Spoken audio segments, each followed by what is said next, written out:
वफात पा गई है साबिक अमीर कतर शेख हमाद बिन खलीफा अल थानी, 74 साल की उम्र में वो डेथ होगी। नए कतर के, नए दोहा के बानी वो थे। दोहा किस चीज के लिए मशहूर है? सालसी के लिए मशहूर है, बाई पार्टिसन चीजों के लिए मशहूर है। अमेरिका और सारे, हमें भी समझ नहीं आ रही है पीछे से पीछे क्यों जा रहा है, मतलब कि दूसरे ममालिक की इकोनॉमी ऊपर जाती है, हमारी तो बढ़ती नहीं है, पता नहीं, ये समझ से बात है। इंडिया जो स्ट्रॉन्ग हो रहा है इकोनॉमिकली और ओवरऑल जो इंडिया की ग्रोथ हो रही है, इसकी आप क्या वजह समझते हैं? इंडिया इतना पावरफुल कैसे बन रहा है? सर क्या वजह, उनके क्या पता। हाथ गंभीर से गंभीर होती जा रही है। कतर में आज कुछ मलबा गिरने से तीन लोग जो है वो बेचारे फौत हो चुके हैं। कतर सरापा एहतजाज है इसके ऊपर। सूरत हाल कॉम्प्लिकेटेड है। और अगर तो दोस्तों, पाकिस्तानी मौके का फायदा उठाने में बहुत ज्यादा माहिर हैं। इस समय पाकिस्तान को डॉलर की सख्त जरूरत है, तो ऐसे में जब कतर के अमीर के फादर का हो गया है निधन, तो उसका फायदा उठाने के लिए पाकिस्तान ने अपना प्लेन भर के सारे मंत्री, प्रधानमंत्री और प्रधानमंत्री के बड़े भाई को तक लेकर कतर ये लोग पहुंच गए हैं। पर कतर में इनका ना तो कोई ढंग से वेलकम हुआ है, ना एयरपोर्ट के ऊपर रेड कारपेट बिछा है, और पाकिस्तानियों का जैसा ही वज़ीर-ए-आज़म का दोहा का एक रोज़ा दौरा, कायनून लीग नवाज शरीफ और नायब वज़ीर-ए-आज़म इसहाक डार भी हमरा। शहबाज शरीफ साबिक कतरी अमीर शेख हमद बिन खलीफा अल सानी के इंतकाल पर ताज़ियत करेंगे। कतर के अमीर शेख तमीम बिन हमद आल सानी से मुलाकात भी शेड्यूल। पाकिस्तान का कतरी हुकूमत, शाही खानदान और अवाम से यकजहती कर। सूरत हाल गंभीर से गंभीर होती जा रही है। कतर में आज कुछ मलबा गिरने से तीन लोग जो है वो बेचारे फौत हो चुके हैं। कतर सरापा एहतजाज है इसके ऊपर। सूरत हाल कॉम्प्लिकेटेड है। और अगर ईरान की सियासी और अस्करी क़यादत के अंदर फासला बढ़ता गया तो सबसे ज्यादा दुश्वारियां किसके लिए होंगी? पाकिस्तान के लिए, बिकॉज पाकिस्तान इज नेगोशिएटर सालिस है इस चीज। हमारे लिए क्या प्रॉब्लम होगी? हम तो क्या, हमारी इकोनॉमी ट्रबल में जा सकती है, तेल की कीमतें बढ़ सकती हैं, नेशनल सिक्योरिटी, हमारे तो पहले बलूचिस्तान में मसले मसाइल बने हुए हैं, हमारे लिए क्या मसला हो सकता है? देखिए, आपके लिए मसला ये होगा कि चीमा साहब, आप जो एक इमेज लेकर निकले हैं एज अ पीस ब्रोकर, उसको शॉक होगा। फिर आपकी इतनी कोशिशें पिछले अरसे के अंदर, आपने इतना अपने मैन आवर्स जो है वो आपने जाया किए, इतनी एफर्ट जाया की, तो एक तो वो नुकसान है। फिर आप ग्राउंड जीरो पे आ जाएंगे। बलूचिस्तान के अंदर इस वक्त वाकई सूरत हाल ऐसी है, ऑपरेशन जारी है, ऑपरेशन शाबान, और उसमें मुसलसल जो है, बल्कि इसमें जो मैंने उस पूरे प्लान को देखा है कि वो पहाड़ों के ऊपर इस वक्त हमले जारी हैं, और उसके अंदर इस दफा तो हेलीकॉप्टर और एयरफोर्स भी साथ है उनके। वहां से उनको निकाला जाएगा, मारा जाएगा, और नीचे शहरों में आएंगे और शहरों में फिर घेर के उनको मारा जाएगा। दिस इज अ प्लान, और इसको तकरीबन 5 से 6 महीने लगेंगे। लेकिन आप क्या कर सकते हैं? पाकिस्तान के हालात ऐसे है भाई, पाकिस्तान डूब ही जाएगा अगर ऐसे हुक्मरान रहे ना, तो पाकिस्तान का बेड़ा गर्क है भाऊ।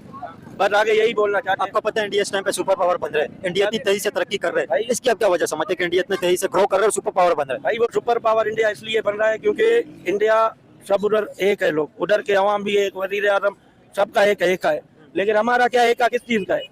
हम एक दूसरे का खून पी रहे हैं, तो यही अभी तरक्की कहाँ से होगा भाऊ? बस जियो करो इसको, क्या कर सकते हैं आगे, जियो करो इसको, क्या करें?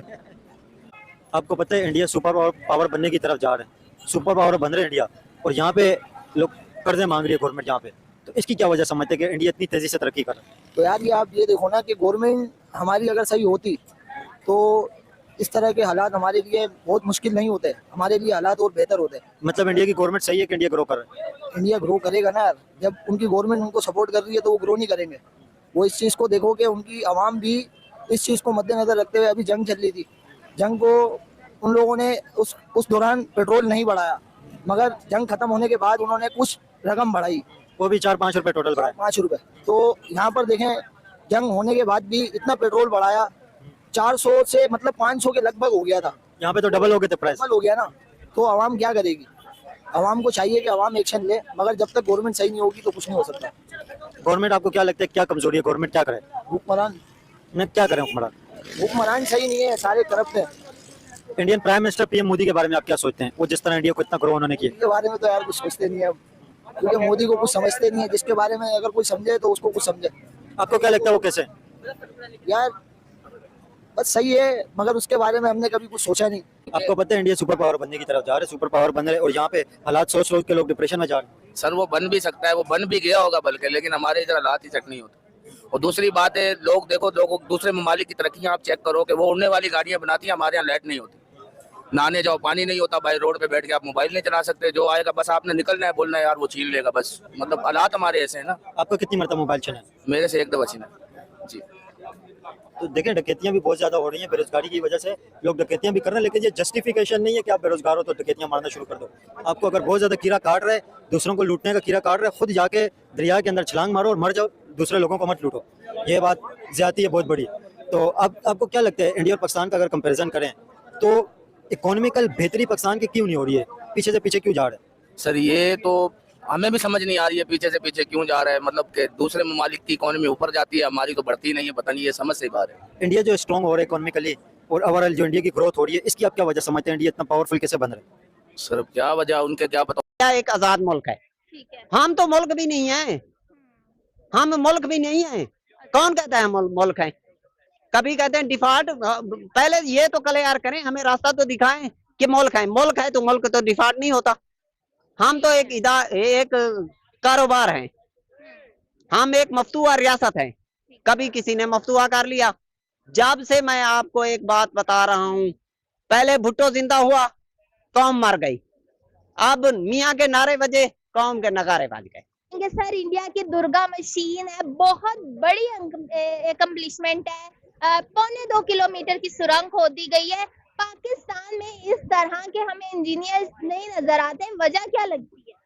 पहले तो आप इस बात पे हैरान है कि इंडिया ने कर लिया, या इस बात पे हैरान है कि पाकिस्तान ने नहीं कुछ किया? क्योंकि पाकिस्तान ने मजीद 100 साल भी नहीं करना। अगर हमें यही हुक्मरान और यही चीजें देखें, पाकिस्तान में जो बंदा थोड़ा सा एजुकेशन लेता है वो इसी पर्पज के लिए ले रहा है कि वो बाहर चला जाए। तो जब हमारे यंगस्टर ही सारे बाहर चले जाएंगे, क्या बाबों ने बनानी है ये चीजें? तो सर यंगस्टर्स की सोच क्यों नहीं ऐसी कि हम अपने मुल्क के लिए भी कुछ कर ले, क्यों बाहर चले जाते हैं? इंडिया के देखें, वहाँ के रिलायंस कंपनियां, बड़ी बड़ी कंपनीज है, उधर ही लोग बनाते हैं, उधर ही तालीम लेते हैं, उधर ही अपनी कंपनीज खड़ी करते हैं, उधर ही लोगों के इंटरेस्ट के लिए काम करते हैं। असल में ना दुनिया में आप कहीं भी ले लें, इंडिया को छोड़ दें, कहीं भी ले लेना, जो हुकूमत है ना वो अवाम को फैसिलिटेट करती है। अगर उनसे टैक्स लेती है तो उन पे लगाया जाता है, इसीलिए वो वहां पे बढ़ते हैं और अपने मुल्क के लिए कुछ करना चाहते हैं। यहाँ पे लोगों तो दोस्तों कतर तो वैसे ही पाकिस्तान से चिढ़ा हुआ है, क्योंकि जिस प्रकार से कतर के सामने पाकिस्तान का प्राइम मिनिस्टर जेडी वेंस की चमचागिरी कर रहा था, साफ तौर पर कतर के जो प्रधानमंत्री थे उन्होंने प्राइम मिनिस्टर शहबाज शरीफ और जेडी वेंस को हड़काया था। उन्होंने कहा था कि यहाँ पर my favourite marshal, my favourite उपराष्ट्रपति कहने का वक्त नहीं है, जो काम करने के लिए आए हो वो काम करो। हमारा जो पूरा का पूरा खित्ता है या फिर कहें जो एरिया है पश्चिम एशिया का, वो जल रहा है और तुम एक दूसरे की तारीफ करने में लगे हुए हो। कतर जान चुका है कि पाकिस्तानी सबसे बड़े चापलूस हैं और ये पैसों के लिए किसी की भी चापलूसी करते हैं। और इसीलिए जब कतर के अंदर पाकिस्तान के प्रधानमंत्री, उनके मंत्रिमंडल के हर एक मंत्री, इसके अलावा प्रधानमंत्री का भाई तक जब कतर पहुंचा है तो कतर में इनका कोई ढंग से वेलकम नहीं हुआ। वैसे भी ये भिखारी हैं और कतर, सऊदी और खाड़ी के जितने भी देश हैं वहां पर पैसे मांगने के लिए जाते हैं।